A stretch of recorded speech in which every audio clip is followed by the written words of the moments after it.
Happy Friday you all! Today is exciting. Pupunta kami sa Chicago. At first adventure ni Arya. Yahoo! Tingin nga nakatulog na si baby girl sa biyahe. At dala-dala din namin yung kanyang bassinet. At ayun, hinintay lang namin yung matapos yung work ng kanyang daddy. Because work is life. At ayun nga guys, nakarating na kami sa Chicago. We are 3 hours away from home. This is a much needed vacation. Kahit na taglamig na dito sa Amerika. Sigigura lang kasi dito sa sa ibang bansa or dito sa US, pag taglamig yung mga tao nasa loob lang ng bahay. So parang nakakaburyot pag walang kausap, ganon.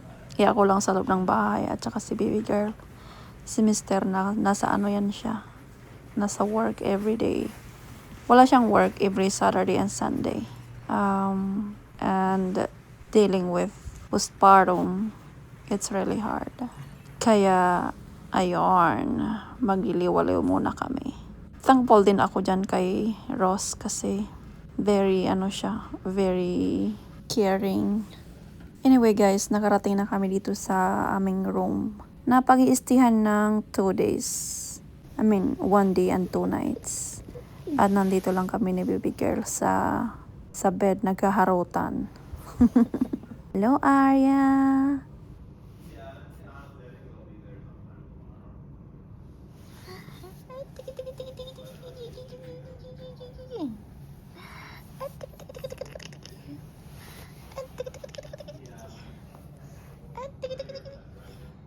I'm gonna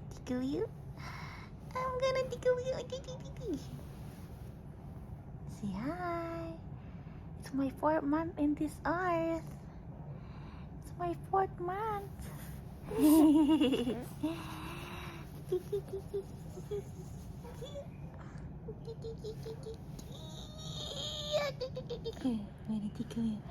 I'm gonna tickle you. Oh yeah. Where are you now, anak? Where are you? You are in Chicago. You like Chicago? Yeah? You like Chicago? Chicago. I'm gonna roam around here after we eat breakfast. Well, you already eat. What I mean, like after mommy and daddy eat breakfast. Okay? Okay, dokie.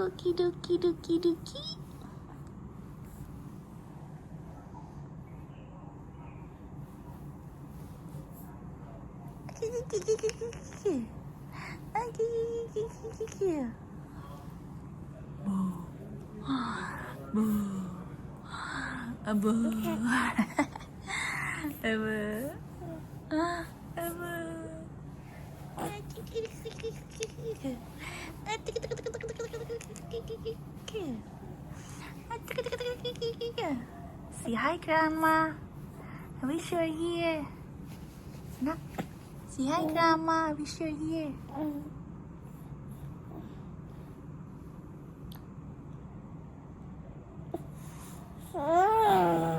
Yeah. Because Grandma is supposed to be with us this trip. But she got sick. Oh no. She had to stay home. Anyway, breastfeed ko yan siya bago kami pumunta dito sa dining area. Para habang kumakain kami is full yung kanyang tummy. Right, anak? Right? Hindi naman siya umiyak. Lang siya. Kumbaga bothered lang sa noise sa paligid niya. Kasi maraming tao dito. At itong itong GoToBook, malaking help, malaking tulong kasi na-occupied siya. At ayun niya, nakatulog na si baby girl. Tulog is life, right? At tapos na nga kami guys mag-breakfast. At balik room ulit kami. And matutulog lang kami saglit.